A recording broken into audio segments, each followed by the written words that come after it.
Hello everyone and welcome to the official patch notes for Wild Rift patch 6.0D. I'll be breaking down the patch notes with all of the buffs and nerfs to champions, items and more, giving you my take on what the meta is going to look like in this new update. This is also the final patch before the big patch 6.1, which normally shifts the meta quite a lot with new items, maybe map changes again. We'll have to wait and see. But this is the final patch of this cycle, which is going to be very interesting to see how this is going to shape things up. Of course, we have Poppy, as you can see on your screen. We finally have some nerfs to some champions that I've been asking for such a long time, and also a buff to one item which I think is going to be incredible, and again something I've been asking for quite a long time. So I think heading in the right direction with these buffs and nerfs, but let's head straight into it. First off, Poppy, 28th of March. Interesting note, this is a day after my birthday, so I'll be streaming Poppy on the 28th of March. The great thing about Poppy is that she is such a flexible champion. She could be played top or Baron lane, jungle, supports. There are so many different roles that Poppy can play, and honestly there's so many different builds that you can go as well. You can either go full tank, you can go bruiser, depending on the situation of the game and obviously who you're up against. And honestly, I wouldn't say I'm struggling, but I'm kind of struggling to predict what Poppy's best build is going to be for my website. I think there's so many different ways you can go about it. I just generally think Heartsteel is going to be probably the best item for her in just all scenarios, just because how well the item synergizes with Poppy's kit and everything in general. But outside of that, I think it's going to be pretty interesting to see, you know, what people cook in terms of builds and how strong she is going to be when she releases. So yeah, 28th of March, in a few weeks time, next week, 2 weeks time. 2 weeks time on Friday. Wow, 2 weeks till my birthday. I am getting old. New Wild Pass, we have the Pajama Guardian Lulu.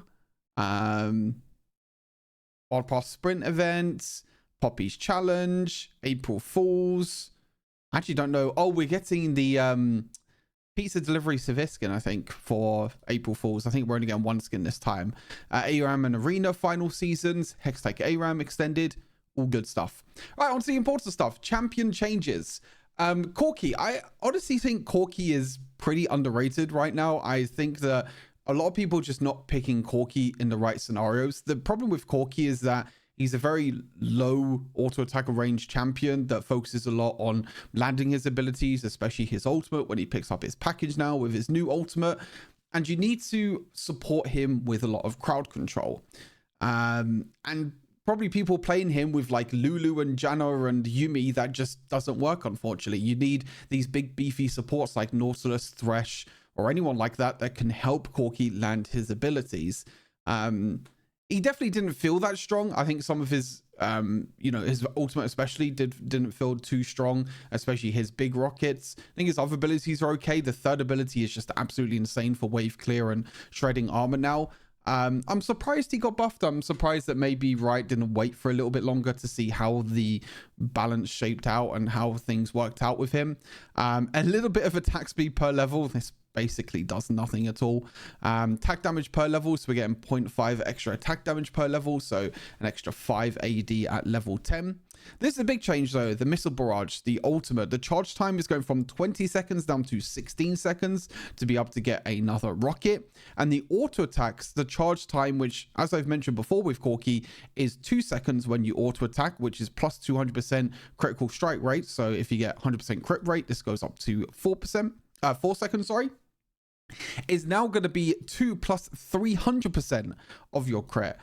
This just makes crit even more important for Corki. There is a buff to an item later on which might shift things around, but I think this just makes crit Corki even more viable. I mean, before you had to auto attack 4, 8, 12, like 5 times to charge up another rocket. Now it's 6 seconds.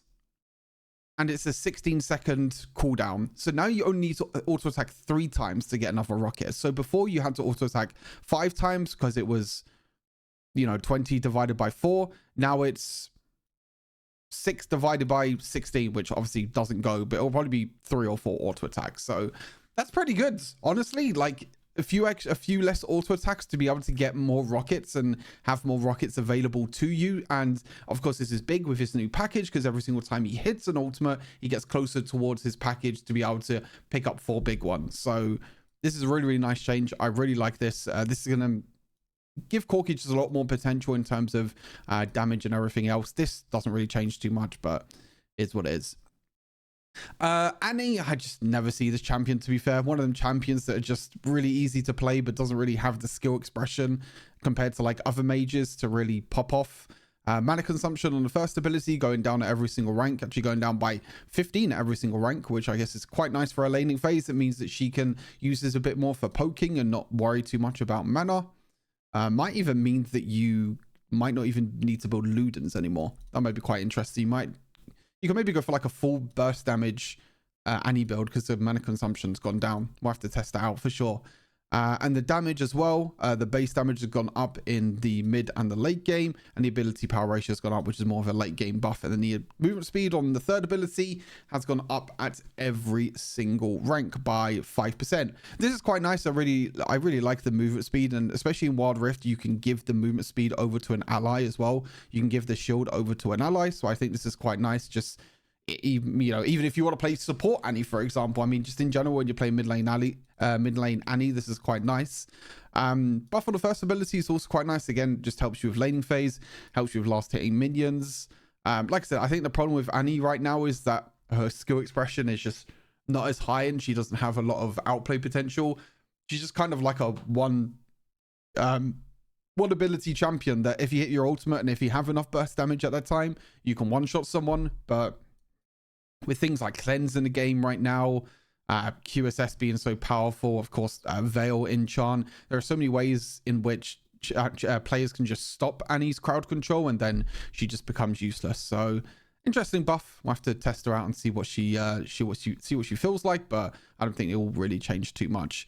Lucian buff is quite interesting. I think in duo queue, if you're playing with a duo queue support, Lucian is one of the best marksmen, because when you're playing in that 2v2, you can get a really big advantage. And with the third ability going down in the early stages, and it will stay at 13 seconds late game, which I think was fine, because when you're auto attacking after you're using your third ability, of course you reduce the cooldown, but the cooldown in the early game going down is quite nice. It means you have I guess more potential to be able to dash forward and still have the third ability up after a few seconds. It means you can try and dash away afterwards if you want to.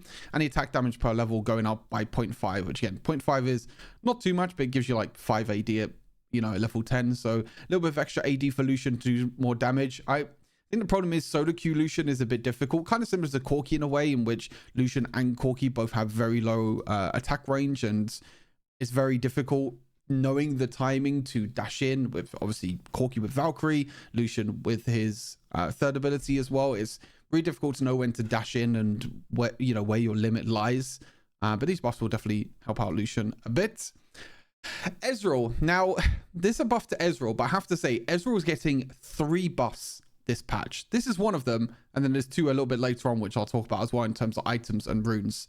Movement speed going up, quite nice. I mean, it doesn't really do too much. Mystic Shot getting buffed again. I mean, this ability has been buffed so many times. It's now 130% of your attack damage, not 120%. So scale a little bit more with the attack damage that you'll be building, which is quite nice. Movement speed might help you out a little bit to dodge some abilities, but overall it doesn't really do too much. But it's quite nice. But I'll explain Ezreal a little bit later on in the other section with the items and runes as well. But this buff is obviously quite nice, because Mystic Shot is your main damage source, especially in like mid and late game.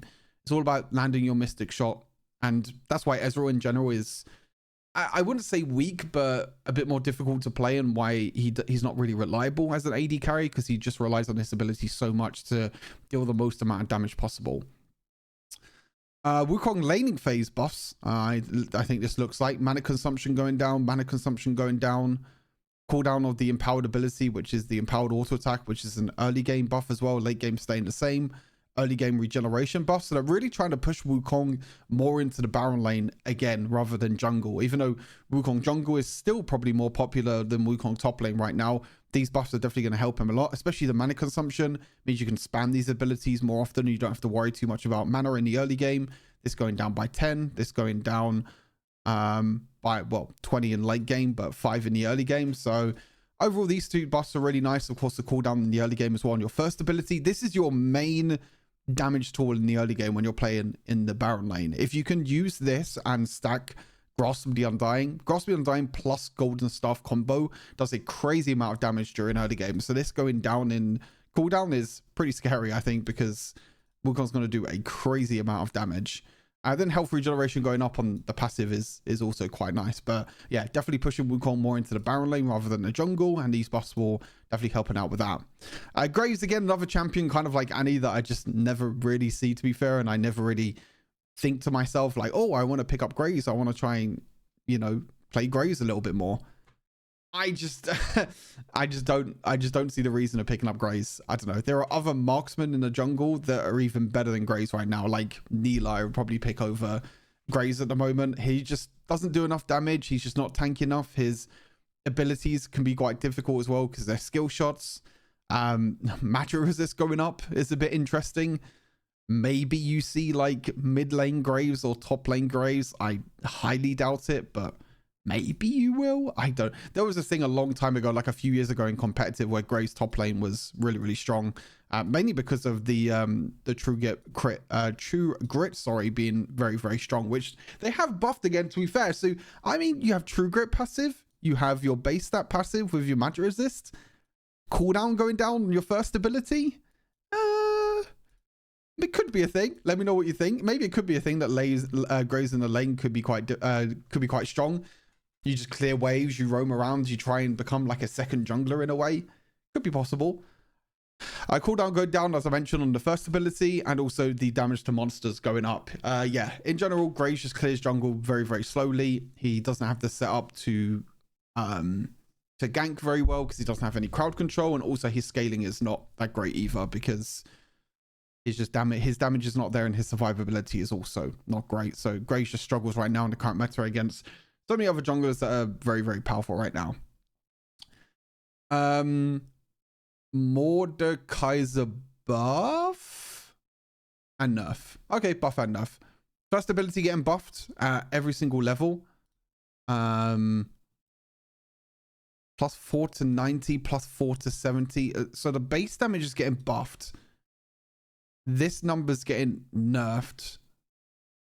It scales with more bit. What is this number here? I don't even know what this number is. For the damage he can do it in lane. Yeah, I mean, I guess in general it's a buff, but I don't know what this number is. I'm guessing this is per level, but this is just another number added in. I guess this is 145 plus 90 in late game plus 60%, and then now it's 170 plus 70 plus 70%. I mean, in general, it's still better anyway, because you start with the same amount of, you start with the same amount here, +4, but you're gaining an extra 10 damage plus an extra 10% ability power. So this is gonna really help Mordekaiser in lane. I mean, he already does quite a lot of damage, I feel like, in lane, especially if you can isolate a champion. If you don't use this to clear the wave, you just use it to hit just the champion. You can get the isolated damage to do quite a lot of damage in general. And also late game scaling looks pretty decent as well. Even though they've reduced this number, they've increased this number by 25, but they reduced this by 20, and then it's up by 20. So I mean, overall it's a buff. I still don't know what this number is, but overall it's a buff to the first ability, which is one of his main damage sources. They are nerfing the cooldown of the ultimates, which by 5 seconds is honestly nothing. I mean, this buff in general is really, really nice. This first ability buff for damage in lane phase is going to be great. Irelia buff. Yes? No? No. Yes. Kind of. Aurelia's dominant force in lane phase, especially in the hands of skilled players. However, the shofts the scrolls and make fun impact in mid and late game fights. So nerf in early game. It looks like the base damage in the early game is getting nerfed, but the base damage in the late game is getting buffed. So you're basically nerfing the one strong point of Irelia. And now she can't snowball. I mean, I say now she can't snowball, like that's probably very vague, but This is one of the strengths of Irelia. I mean, Irelia's playstyle and the way Irelia works is that her laning phase is supposed to be strong. You're supposed to get ahead in the laning phase. You're supposed to stack your passive, land your abilities, get your resets on the minions, and, you know, get a bunch of damage. Now we're nerfing the only strong part of Irelia and buffing late game Irelia, but if she's now weaker in the early game, how is she going to be able to snowball and get enough gold to even get ahead of so many other stronger Baron lane or even mid lane champions right now? I mean, this is a big nerf to like Irelia mid lane as well, because Irelia mid lane was, you know, pretty dominant against most mages because you can just play aggressive, you do a bunch of damage, you can, you know, try and one shot early. But now we're just nerfing early game Irelia but buffing late game Irelia. I mean, I understand that late game Irelia is weak. I mean, in general, I think the champion is fairly weak because the high skill ceiling and, you know, the damage in general of the champion. But the one way in which Irelia players can outplay another is from the early game. Get ahead during the early game, snowball the early game, and try and use that gold advantage to be more useful in late game. Now we're just nerfing her early game damage. So now what? What's the plan? We just hope we scale and we get an extra 30 base damage on our passive and an extra 5% attack damage. Yeah, I don't think this does anything. I'll be totally honest with you. I don't think this does anything at all. Honestly, this might just make Irelia worse. This in general, like nerfing the early game, I think is a terrible call, in my opinion. Yeah, I don't agree with this. I think that you should keep her early game, but buff her late game. I think that's exactly what you should do. Yeah, I mean, that's me. Maybe that makes her too strong. If it's 30 to 115, maybe it makes her too strong. I don't know. But yeah, in general, Irelia, I mean, I don't really play the champion too much because, of course, as I mentioned, it's a very high scaling champion, and I don't think a lot of people play Irelia. But if you are an Irelia player, let me know what you think of the changes. All right, these next two champions, God has looked down on me and said, finally, we are nerfing the OP. Well, one's missed out. I mean, Amumu is going to be the strongest in the next patch, without a shadow of a doubt. No questions asked. It's not even going to be close.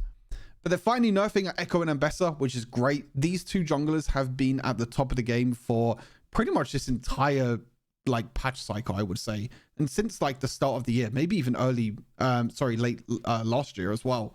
These two champions just been dominant for such a long time. Echo's nerf, is a lot bigger than Ambessa's nerf. So the passive is losing quite a lot of damage to monsters, about 30% damage to monsters, which is pretty big. The second ability is also a nerf to your jungle clear speed as well, because the big thing is with parallel convergence is that your passive damage, which is dealing a lot of damage when jungle camps are low on health, this is also going to get nerfed, so it doesn't scale as much with your ability power. So not only is your passive going to do less damage to monsters now and not going to burst them as much, the same with your second ability as well. This is also going to hurt Echo's jungle clear speed by a lot. Not only that, but obviously this hurts a little bit of your burst damage when you're trying to burst enemy champions and do a bunch of damage. This doesn't affect the ability itself. It's just a passive damage, which is basically you deal more damage based on how much health the enemy has lost. So percentage down and also percentage down as well. So yeah, pretty heavy nerf to Echo jungle. This nerf is a really, really heavy nerf to Echo jungle clear speed in general. And then the ulti getting increased by 10 seconds and 5 seconds in the early game means that he cannot use this as much. But in general, you're building a lot of ability haste anyway, so I don't think this really means too much. I think the big thing here is your jungle clear speed is going to be heavily nerfed. I think Echo mid lane should still be fine. Obviously, this doesn't affect Echo mids. This might affect Echo mid a little bit with trying to... But to be fair, like, the thing is with Echo mid is that you don't really play Echo mid to try and kill the enemy mid laner. You just push the enemy wave with your first ability, and then you look to roam and try and make an advantage in a jungle or in another lane. So I actually think Echo mid lane will be fine. Echo jungle, though, with these two nerfs are going to be pretty difficult to play, in my opinion. We'll have to wait and see. And Ambessa as well, also getting nerfed. Again, one of the strongest junglers. Damage on the passive is going down, so the base number has gone from 4 down to 3 times your champion level, and also the scaling has gone down by 0.5%, which is your empowered auto attack. So that's also gone down. Damage to monsters has also gone down by 10%. And then your public execution, your health regen has gone down, which, I mean, your health regeneration, sorry, has gone down, which I'm pretty sure is when it's just like a base amount that you get. I actually can't remember where the health regeneration's from.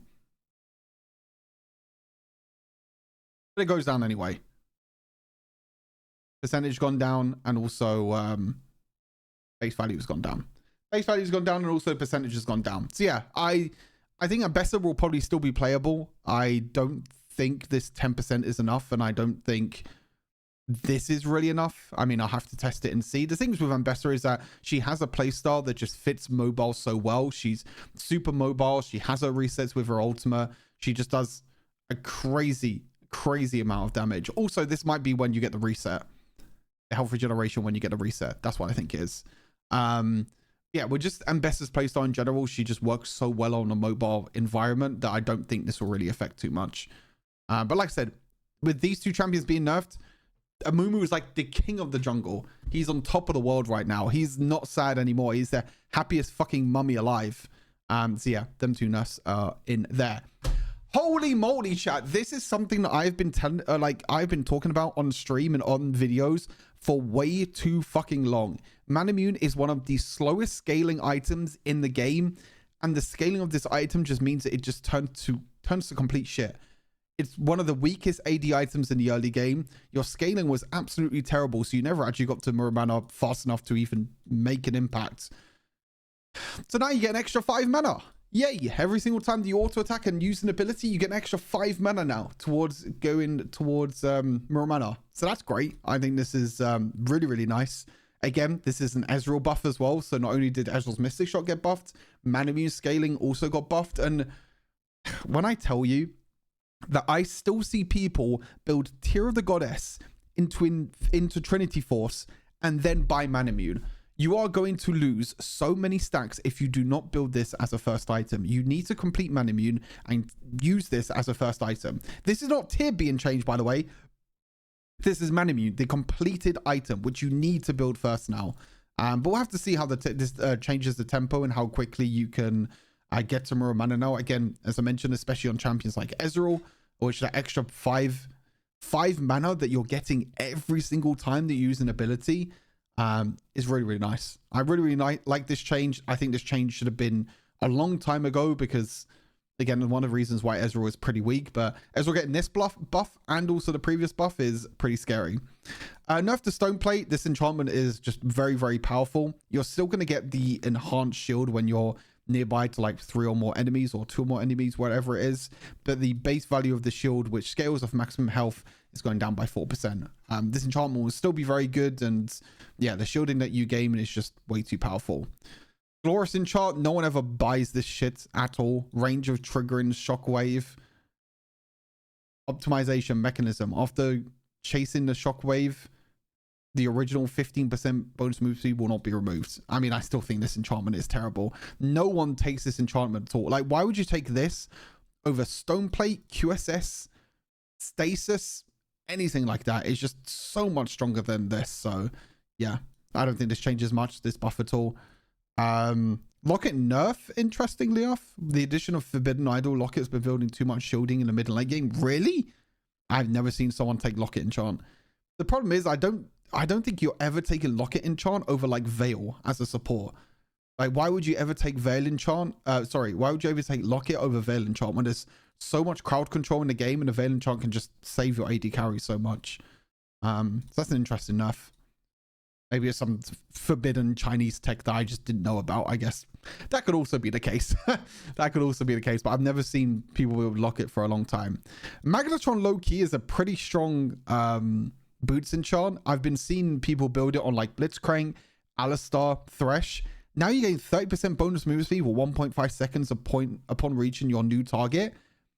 That feels pretty good, to be fair. I mean, imagine a Blitzcrank being able to use Magnetron enchant and then being able to hook, and then you gain the extra movement speed to be able to just escape or run away. Or even someone like Alistar, you Magnetron into Pulverize, and then you gain the extra movement speed to get behind the enemy champion and then headbutt them back into your team. Like, this is a really nice buff. I think that there were some unique champions that already built this and it was pretty powerful, but this is going to just make it even stronger. This is your third buff to Ezreal and also a buff to Lucian. Well, also second buff to Lucian. So we got 2 buffs to Lucian this patch and 3 buffs to Ezreal. If them 2 champions are not the strongest champions next patch, then I just think it's a skill issue. Empowerment. 8% up to 9%. So it's not the same as what it was before. I believe it was like 10% or 10+% before and it got nerfed to 8%. Now it's up to 9%. So it's like in the middle of what it was before and what it is now. Little bit of buff to empowerment. I mean, it's gonna allow you to do more damage, which is great. Really good for any all-in champions. Like Lucian, as I mentioned. Ezreal can work with it pretty well. Because your burst damage in the early game gets like much better.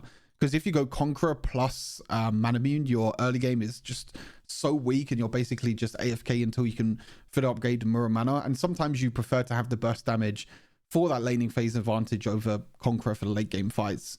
So yeah, nice buff to Lucian, nice buff to Ezreal. I can't think of any other champions off the top of my head that's going to help with this. Kindred maybe gets a little bit of buff off this if you want to play empowerment. Yeah, in general, they're the main champions that are going to be going for these runes. I don't think anyone else is still going to take this rune, like, because Lethal Tempo is just way too strong. Cleanse getting nerfed. I mean, this summoner spell was by far the most broken summoner spell in the game. Like, it wasn't even close. Cooldown gone up by 10 seconds. This was the OP part. Because what you could do is you can preemptively use cleanse, and for 0.5 seconds, you're immune to CC. Now it's only 0.25 seconds. So you have to be really on point now with cleanse to be able to stop the crowd control coming towards you. And this is going to make it more of a reactive summoner spell more than a proactive summoner spell, where you're gonna use it after you get hit by CC. Whereas before, it's like, you can see the CC coming, or you know you're about to get hit by CC, like, I don't know, Nautilus Ultimate or Vi ulti, and you press it preemptively to make sure that you don't get knocked up, so you don't lose out on any damage. Now you have to time that so perfect, like to an inch, or you have to use it reactively, like after you get hit by an ultimate. So yeah, some nice changes. Cleanse has been strong for a long time. The Enchanted Ensemble has been summoned in the Baron lane. I know a lot of you liked my voice last time. Maybe I should be a voice actor. Should I just like ditch Wild Rift and become a voice actor? The Enchanted Ensemble has spawned. The Infernal Dragon has spawned. I need to find that voice actor. It might be AI. Thinking about it now, that might be AI. Anyway, Enchanted Ensemble has been really effective at pushing. In some cases, has directly ended the laner phase in game, which can be returned. Placed too much pressure in laners to help this, reducing the damage to current turrets. I think one of the reasons why Herald got a bit stronger is because they buffed the AD of every single one of the little turret things, little minion things, or little instruments, whatever you want to call it. This, I don't think, was the problem. I think the problem was that the little instruments were doing crazy amount of AD damage. I mean, your focus still with this Herald is trying to take the first tower of the game. That's why you take this over anything else. I don't think this changes anything. I still think you're going to take Herald first and try and just get tower platings and play for a gold lead.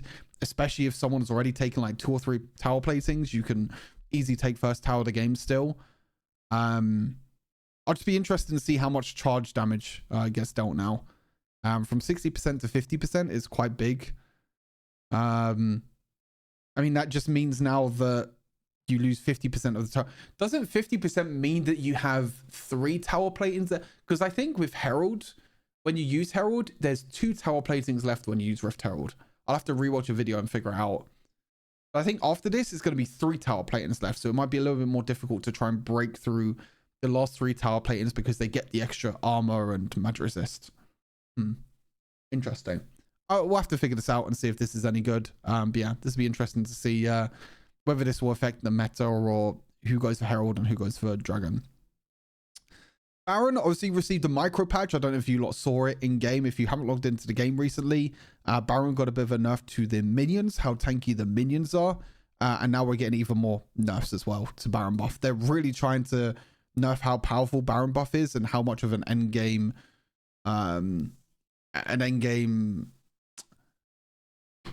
objective this is. Trying to think of the word. I mean, the late game is still going to be fine, but it's mainly like when Baron spawns, basically. Which, to be fair, I think they should nerf some of the champions that can solo Baron. Like Ambessa can solo Baron. Mumu can definitely solo Baron. Neela can solo Baron. There are so many champions that can just solo Baron if there's no enemy vision, and then you just get the Baron buff for free.